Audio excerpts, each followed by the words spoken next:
Just before cremation, a woman was found alive and moving inside her coffin. 10,000 shark fins worth over $10 million were seized in Peru. And a man posed as his dead mother to collect her pension for 3 years. These are the weird stories on Weird AF News, the only daily weird news podcast in podcast format as a form of a podcast. It's a podcast. Here we go. A woman was found alive inside her coffin, still moving, right before she was about to be cremated at a temple. You thought you had a bad day. Imagine waking up in a coffin. You're about to be burned to a crispy crisp. This frightening story is out of Thailand. A woman was found alive inside her coffin at a Buddhist temple. She was saved from organ donation and cremation because her brother didn't have a death certificate. How can you bring somebody to the cremation place, to the stove, the oven, I don't know what you call it, the cremation machine, without a death certificate? Who accepts a body to be cremated without seeing a death certificate? I'm asking these questions, but I think we just have to remind ourselves this is Thailand, so yeah, they're probably not all buttoned up in the cremation department in Thailand, I'd imagine. This all took place at the Buddhist temple Wat Rat Prakong Tham. It's located in the province of Nonthaburi on the outskirts of Bangkok. They posted a video on their Facebook page showing a woman lying in a coffin in the back of a pickup truck. She was slightly moving her arms and her head. The temple's general and financial affairs manager, Payrat Sudhup, told the media that the 65-year-old woman's brother drove her from the province of Phitsanulok to be cremated at their Buddhist temple. He said they heard a faint knock coming from the coffin. The general of the temple said, quote, "I was a bit surprised, so I asked them to open that coffin, and, well, everyone was startled. I saw the woman opening her eyes slightly, and she was knocking on the side of the coffin. She must have been knocking for quite some time, actually. We then had some suspicions of foul play when we heard the woman say, 'I'm not dead yet,' to which her brother responded, 'You'll be stone dead any moment now.'" All right, the last part didn't happen. I just had to take a moment to insert some Monty Python humor into my stories, as I tend to do. According to Payrat, the woman's brother said she had been bedridden for about 2 years and had become unresponsive recently. And to him, she appeared to stop breathing 2 days ago. "Did you try taking a pulse, sir?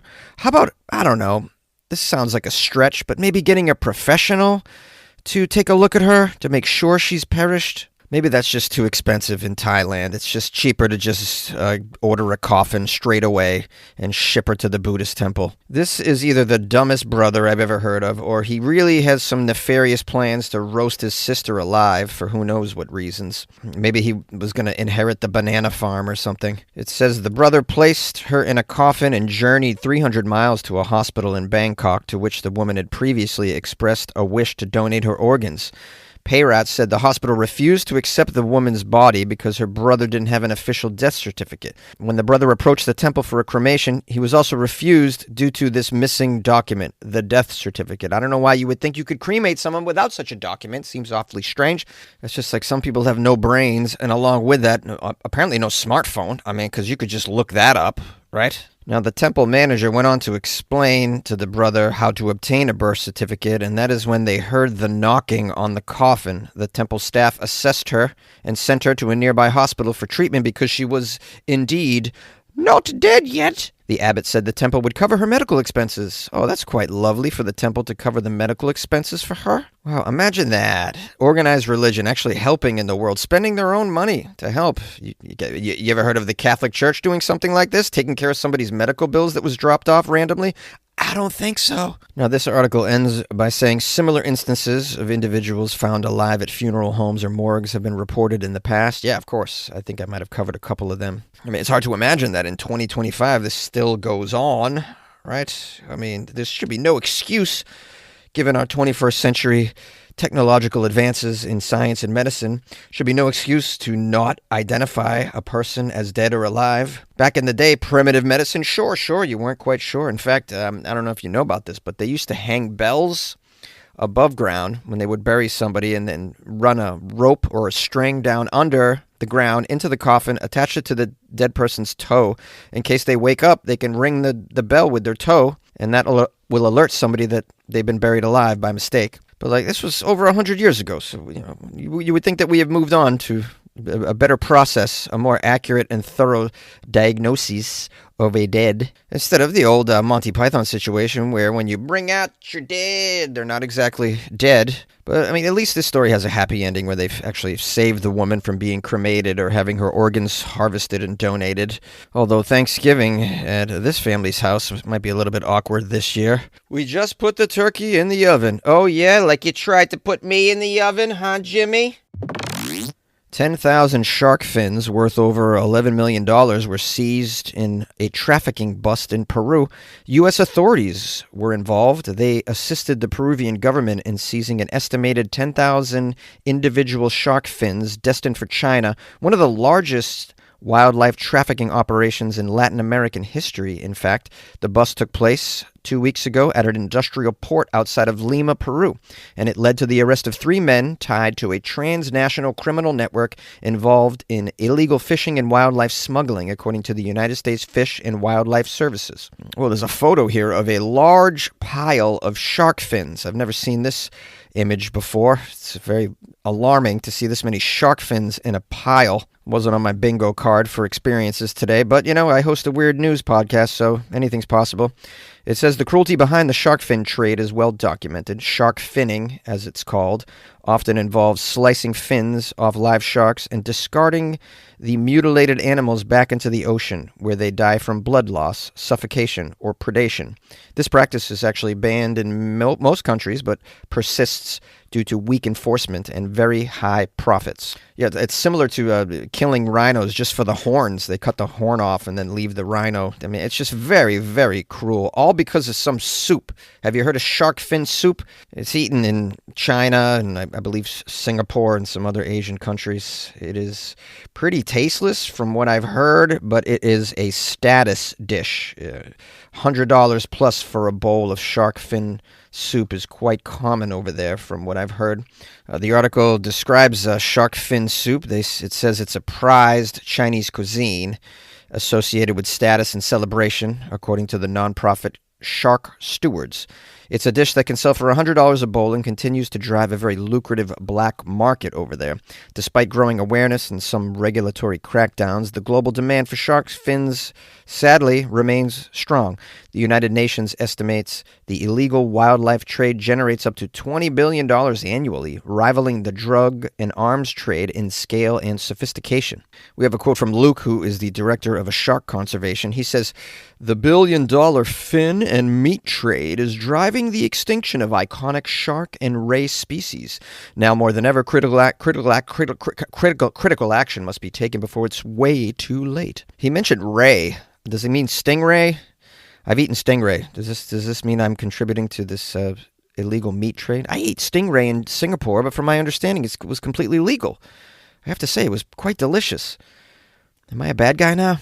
It wasn't just the fin or the tail of the stingray. I ate a big, large piece of meat that I assumed is from the body of the stingray. It was thick. It was juicy. It was quite amazing. It was steamed in a sauce and served in a banana leaf. Wow, it was one of the best things I ate in Singapore, I have to say, was that stingray.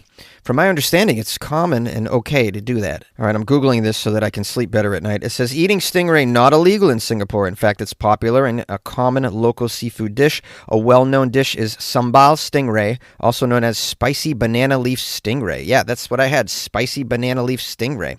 It's served with spicy sambal chili paste. My goodness, it was so good. It was probably the best piece of seafood that I had on that entire trip, I have to say. All right, I've gone clearly off the rails here with a personal anecdote about stingray. So sorry.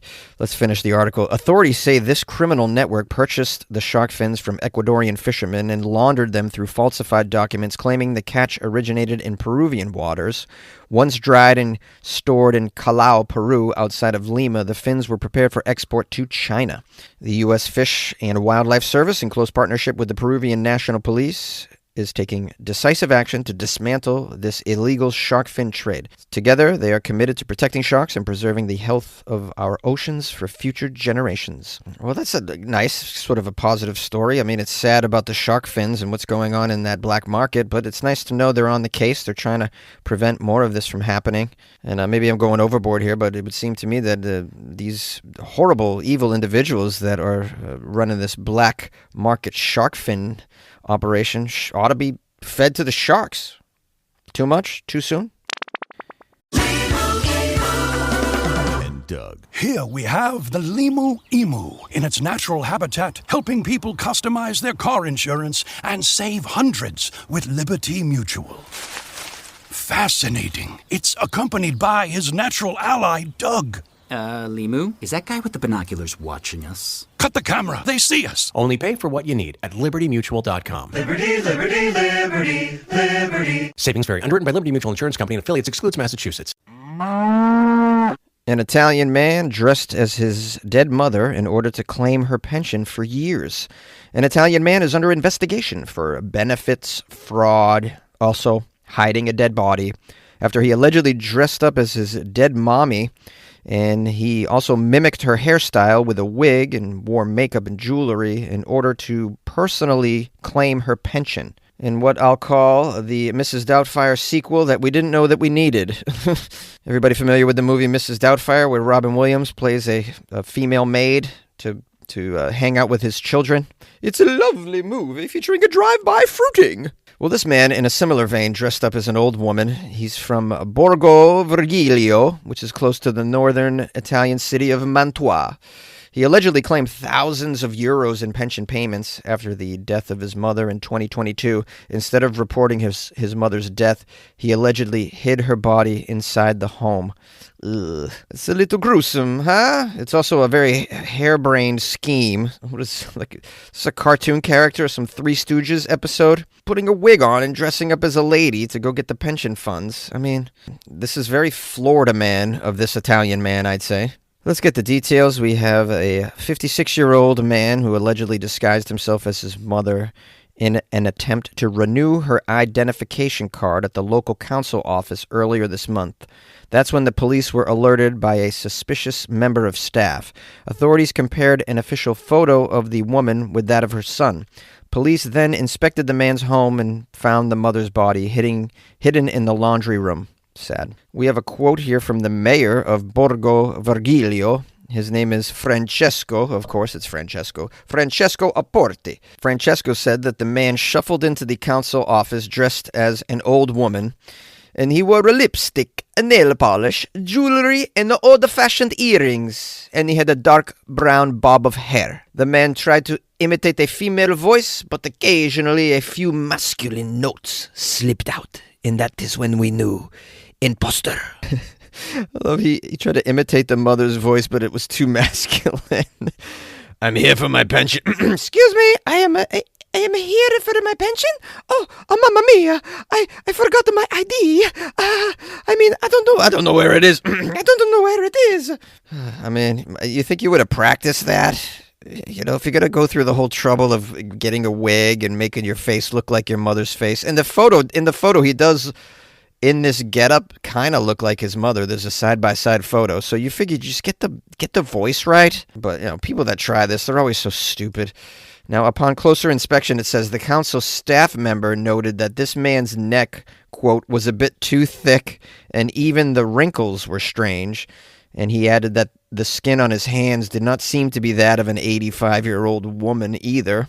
Well, you got to wear cotton gloves, man. What are you doing? A scarf around your neck. You can't show your neck, right? Because they can't see the Adam's apple. You can't show your hands. This is like a pull off the look of an old woman in disguise 101. Now, the authorities say that this man is an unemployed nurse who, thanks to his mother's pension and 3 properties, he had 3 properties under his mother's name, had an annual income of about $46,500. I'm not sure if that's enough to live on in Italy. It probably is, though. I mean, couldn't you just live off her properties, dude? Like, maybe sell a property and, you know, if you can't pay your bills because you're out of work. There's just, like, got to be a better plan than trying to cosplay as your dead mom. It says that this is not the first time in Italy that the body of a dead pensioner has been concealed by their offspring in order to claim their benefits. In 2023, it was discovered that a man in Verona had kept his mother's dead body at home for 5 years while he claimed her pension.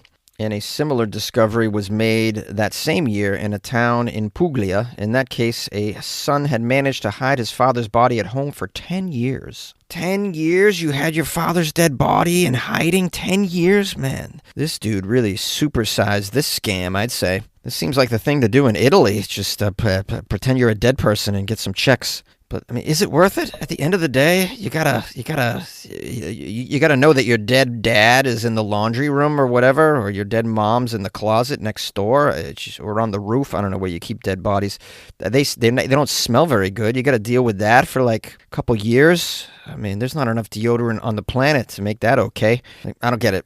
But then again, I'm not a Norman Bates psychopath. Rinse takes your laundry and hand delivers it to your door, expertly cleaned and folded, so you could take the time once spent folding and sorting and waiting to finally pursue a whole new version of you. Like Tea Time You. Or this Tea Time You. Or even this Tea Time You. So did you hear about Dave? Or even Tea Time You. So update on Dave. It's up to you. We'll take the laundry. Rinse. It's time to be great. Hi, hello, my fellow weirdos, loyal listeners of the show and subscribers. Thank you so much for spending some time with me in this episode. Thanks to everyone that sent me articles. Appreciate it. You can always email me, funnyjones@gmail.com. I did get a few emails in the past few days. Let me hit them up. William sent me an email explaining to me why Florida is so weird. I'll just read a little bit of this. He says, Jonesy, wasn't sure if you were aware of this, but I wanted to bring it to your attention. The main reason Florida is so effed up is because they make all their arrest records public. Yes, I was aware of that. It's called the Sunshine Laws, where they publish everything. So, and that leads to some murkiness surrounding the theory of why Florida is so messed up. Is it that it's just as messed up as every other place, but that we know about it because of the Sunshine Laws? It's hard to say, but I'm going to lean toward Florida's just legitimately messed up, because even those crimes are just too bizarre to be found in other places.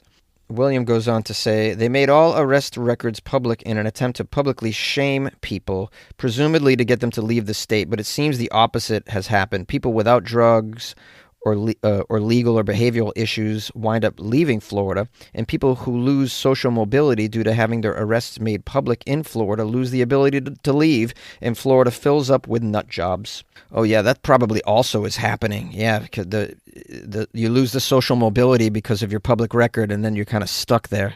Yep, I had never considered that before, but you make a very good point, William. Please stay in touch with me, smart guy.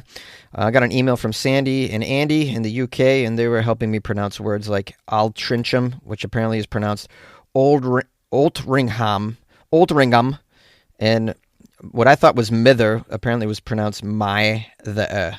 So yes, apologies. I've sometimes just mispronounced these UK words. I just can't seem to get it into order. Need to do more research before I do these stories. Lisa from Finland bought me coffees and wrote, please consider this donation, Jonesy, as a formal protest regarding your position on dating older men. You should be receiving an email within 2 hours with further information detailing this grievance. If you do not receive the email, make sure to check your spam folder before contacting customer support. Thus highlighting Lisa's great sense of humor. She's been a long time, what I would call an OG fan and supporter of the show.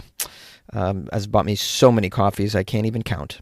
And Lisa is with an older man, so she's defending her position. Yeah, okay. Yeah, I mean, I'll listen to any arguments. Obviously, I'm down. I try and keep an open mind. And if I said something about dating older versus younger, whatever, I mean, it's usually just a generalization anyways when I make these. I like to generalize for the sake of humor. Obviously, you can't extrapolate that to every case, I mean, there's always going to be, as they say, exceptions to the rule. So, and I have no hatred. It's all good vibes on Weird AF News, guys. It's good vibes. I have a little anger. Of course I have a little anger. I'm from Boston. I mean, I got a little anger, of course. But, in general, it's a good vibe here. It's a friendly vibe. I try and keep it friendly and lighthearted. Some of the stories are morbid as hell. I know that, including some on today's, but, I tried to end it on a fun note, sort of a Mrs. Doubtfire goofy story, though it ended up being also very morbid. But in general, I want to keep your spirits up. And you can always look at stories like this and say, hey, at least I'm not dead in a laundry closet, and my son is collecting my pension for me. In case you're having a bad day, you can think on those terms. I don't know if that's helpful at all, but or therapy.